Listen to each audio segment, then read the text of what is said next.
Time, India has time to prove that yes, Western people follow us. आप हमें follow करिए अब।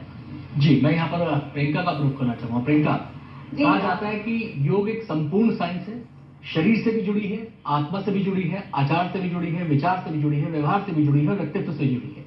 बहुआयामी है ये योग। तो कैसे योग को हम अपने जीवन में ढालें, कैसे उसके अनुरूप हम वो खुद को तैयार करें? जी, आपने बिल्कुल सही कहा है। लेकिन अगर मैं किसी भी रैंडम किसी के अगर साथ बैठ के अगर मैं बोलूं कि आप योग के बारे में कितना जानते हैं, तो योग का नाम लेते सबके लिए फिजिकल फिटनेस ही आता है, एक्सरसाइज। दिमाग में सिर्फ आसन आता है। आसन से ऊपर उठ के कोई कुछ सोचते ही नहीं है।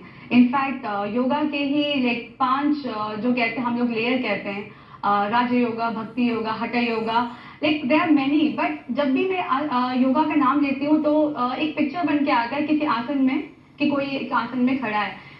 एक चीज आप अगर मैं कहूँ तो इसको सिर्फ फिजिकल से हटके आप मेंटल वे में भी लेके जाएं, इसको स्पिरिचुअली भी अपने अंदर आप डालें।